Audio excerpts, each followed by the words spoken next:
from your lunch. I am back and I am joined by Sibel Queiroz, who is a Knowledge Director at GRP.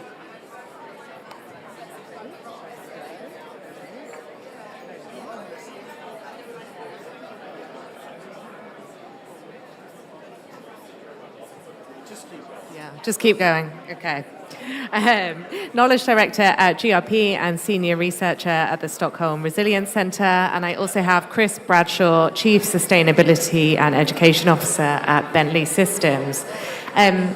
So throughout this morning, we've heard a recurring theme that resilience is not just a nice to have, but translating that resilience from, the concept, the buzzword that we've talked about into day-to-day decisions is still a big challenge. So we're going to spend a very short few minutes looking at one attempt to bridge that gap in the infrastructure sector. Today marks the launch of Bentley's new educational module learning plan, developed in collaboration with the Global Resilience Partnership, translating the resilience science must-knows that we talked about this morning into engineering practice. Sibel, can you kick us off, please? What exactly is the learning plan and why should infrastructure professionals care about it? How about this one? Yeah. Thank you, Chris. Yes, so this is an online self-paced learning experience that, as you said, is sort of like based on the resilience science must-knows that we talk a little bit about this morning. And just like to remind you, or to repeat a bit, but sort of the resilience science must-knows is a global initiative that has been sort of at the interface between policy, science, and practice. That was co-led by the Stockholm Resilience Centre, the Global Resilience Partnership, and Future Earth. And basically what we did is that we sort of like gather hundreds of resilience experts to distill sort of like decades of resilience science, not only climate resilience, so across like 19 different fields across resilience research into sort of like 9 actionable insights. And basically, this learning plan translates these core 9 insights from the resilience science into sort of like the challenges and the realities of the infrastructure sector. So it's aimed for sort of like infrastructure professionals, both of today, but also infrastructure professionals of the future. So, from university students to sort of like early career infrastructure professionals, and also just like professionals that do want to sort of like learn more about resilience. And it consists of 4 different models. The first 2 are very much about sort of like, why resilience is necessary and what is resilience about. So a lot going deeper into this new risk landscape and also learning about what resilience is and what it isn't, which is as important. And the other 2 are more sort of like on the building blocks of resilience. So sort of like what builds resilience. So they are more hands-on on sort of like what are the core principles that sort of like will build resilience in the infrastructure context. So that's basically it. Yeah, sounds great. And Chris, obviously people working in infrastructure are thinking about risk and uncertainty every day. These are not new concepts. But obviously the need for this learning plan has kind of identified a bit of a blind spot when it comes to resilience. What is that? What's missing? Now you need it.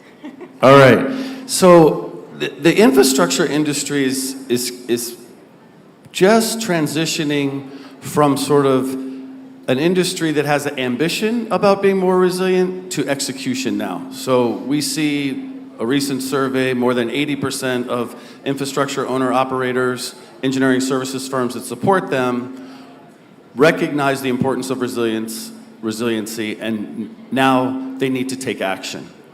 And so what the must-knows, I hate to boil them down to one thing, but certainly one important characteristic of all of the must-knows is this notion of systems thinking. And infrastructure systems are systems of systems of systems.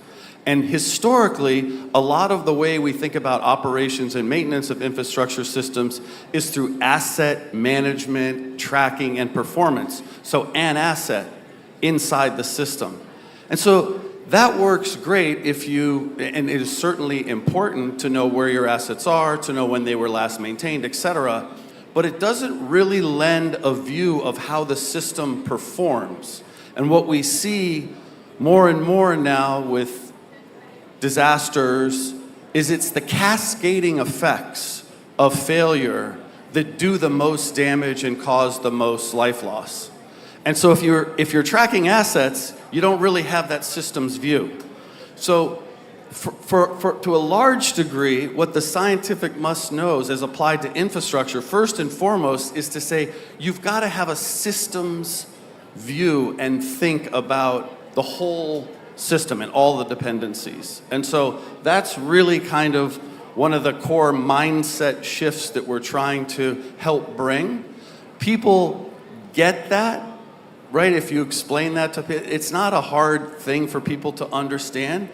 However, it's a hard thing for a lot of these organizations to action because they are comprised of literally tens of thousands of people. They have work processes and so on.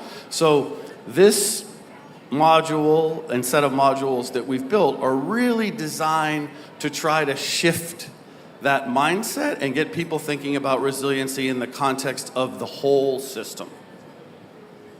Yeah, thank you. And Sibel, you kind of mentioned, understanding what resilience is and isn't. But what will people not learn on this plan? That's a good question.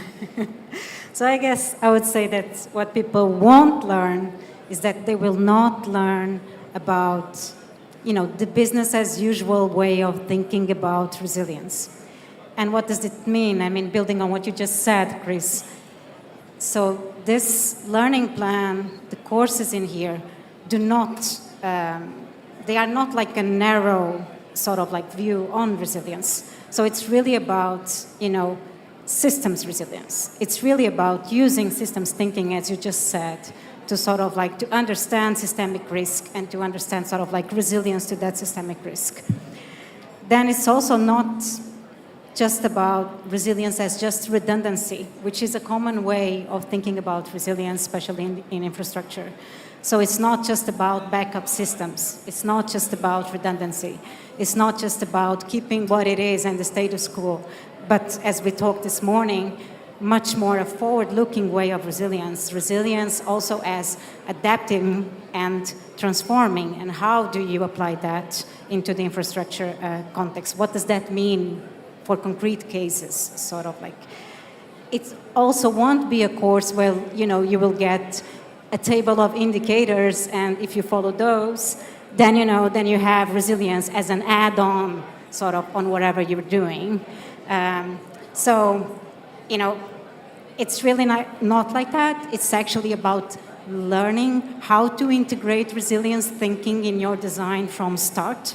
It's learning about, how to think about resilience, what resilience actually is, how can you integrate it in your work. So, I would say that, we probably won't give you the fish, but the aim of the course is to teach you fishing. So sort of that you actually can do that yourself. Yeah. Okay, that's great. I love that analogy. Okay, and both of you, you've obviously spent a huge amount of time working on this course. Was there anything that kind of surprised you about the process of developing it? Well, I think the framework that the resilience must know fit very, very neatly into digital twin technology, so very explicitly, talking about the understanding of systems. And so I think one of the things that it enables is sort of us to broaden the number of people who understand this kind of system level thinking as opposed to the opposite. I think the other thing that's super important, and we highlight in the modules, are concrete examples where people do have digital twins, have created this capability to be predictive and not just reacting to disasters, but are able to do scenario planning and a lot of other key elements. And I think one of the things that's really wonderful about this is a lot of times we think about this in the context of brand new infrastructure. So we're starting from scratch, we get to think about resiliency from day one. That's great, but most of the infrastructure on the planet that we're gonna have 20 years from now, we already have today. And so an important message here is that this kind of thinking can be applied to infrastructure that's been around for 140 years. So for example, here in England, there's a tunnel, a rail tunnel that connects England to Wales called the Severn Tunnel.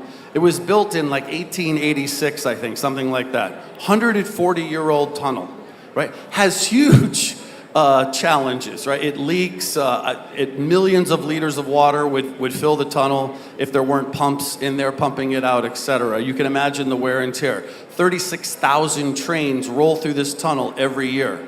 And it's incredibly important for commerce and economy and so on. Well, Network Rail have created a digital twin of that tunnel.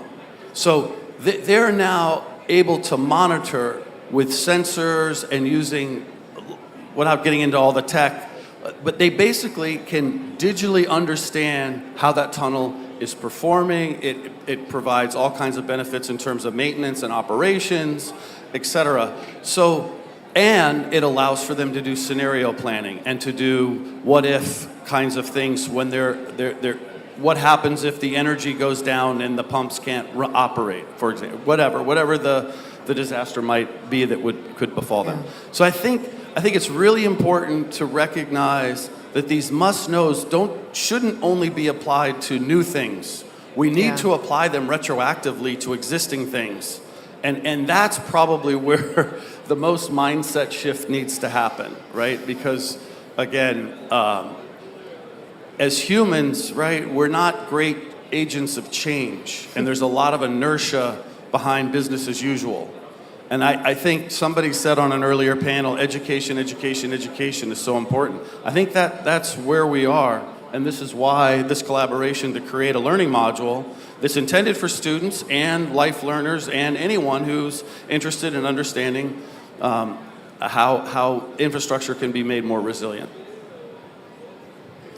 Yeah, and I think that, like, from our side, I think that first, there's two aspects of it. So one is sort of like, I think that we learned that about the content, basically, how surprisingly well it actually worked to apply these 9 core principles into a very sort of like concrete context. I think that how surprisingly aligned, how it worked well to apply that to concrete sort of like cases. We had several members of the editorial board of the Resilient Science Must Knows, which are like leading scholars across fields of resilience, making the videos for sort of the learning program. And I think that sort of like, it was striking to see how their insights were sort of like fitting really well, sort of then the cases and the realities that the course covered. But also, like, as a collaborative process in itself, I mean, sort of like with the Bentley sustainability team, with Rodrigo, Edita, Chris, like, I think that it has been really surprising to see also, like, how aligned we were in terms of what we wanted. And not saying that, of course, we do have a lot of back and forwards, and of course that some things get lost in translation and we have to go back and correct that from both sides. But for me, I have been learning so much, like in sort of actually, taking sort of like, their learnings for the concrete realities and then sort of like, apply the science on it.